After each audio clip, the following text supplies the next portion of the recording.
देखो यहाँ पर एक हम इम्पोर्टेंट एक्टिविटी देखेंगे। तो आपको क्या करना है, एक बीकर में वाटर लेना है और उसके अंदर डाइल्यूट सल्फ्यूरिक एसिड ऐड करना है। और उसके बाद अब क्या करना है, एनोड और कैथोड लेना है आपको।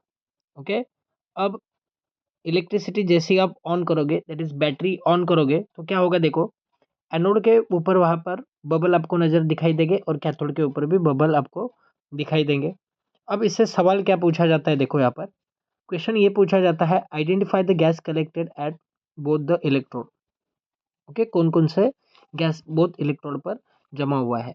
तो यहाँ पर हाइड्रोजन कैथोड पर जमा होता है और ऑक्सीजन एनोड के ऊपर जमा होता है।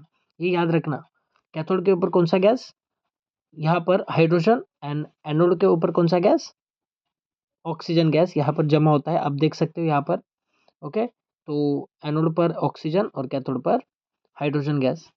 नेक्स्ट क्वेश्चन देखो यहाँ पर क्या आपसे पूछेंगे, why the amount of gas collected in one of the test tube is double the amount of gas collected in other. अब अब क्या होता है, ये जो हाइड्रोजन जो होता है वो कैथोड पर, इसका अमाउंट डबल होता है एज कंपेयर टू ऑक्सीजन का। क्यों? क्योंकि इसका आंसर यहाँ पर है, in a water molecule hydrogen and oxygen are present in 2:1 ratio by volume. तो यहाँ पर H2O फॉर्मूला है। ओके, तो हाइड्रोजन यहाँ पर 2 होता है और ऑक्सीजन क्या होता है, 1 होता है। तो इसकी वजह से ये जो अमाउंट ऑफ हाइड्रोजन जो है वो टेस्ट ट्यूब में कलेक्ट हो रहा है, वो क्या होता है, डबल होता है as compare to the oxygen. Next देखो कैसे सवाल आपसे पूछा जा सकता है, what is the role of dilute sulphuric acid. अब इसमें अपने डाइल्यूट सल्फ्यूरिक एसिड क्यों ऐड किया, तो sulphuric acid is added to water to increase the number of ions, ions increase करने के लिए। अगर आयंस ज़्यादा होते हैं तो इलेक्ट्रिसिटी को ज़्यादा वो कंडक्ट करते हैं, इलेक्ट्रोलाइट का काम करते हैं, and increase the ionisation of water, ions increase हो जाते हैं।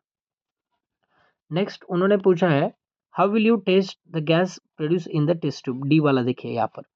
ओके, तो इस टेस्ट ट्यूब में कौन कौन सा गैस प्रोड्यूस हुआ है, आप कैसे क्या करोगे, आइडेंटिफाई करोगे।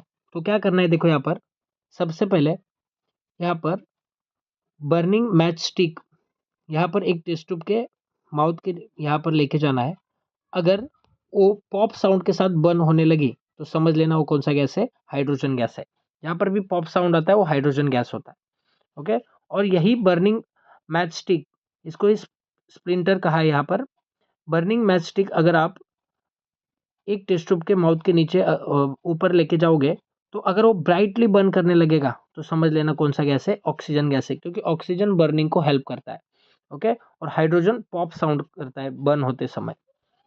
नेक्स्ट यहाँ पर क्वेश्चन देखो, केमिकल रिएक्शन लिखो।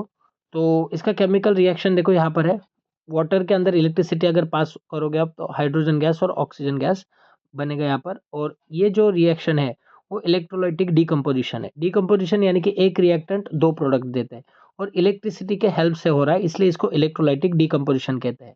और ये जो हाइड्रोजन जो होता है वो कैथोड पर फॉर्म होता है, और ऑक्सीजन जो फॉर्म होता है वो एनोड पर फॉर्म होता है।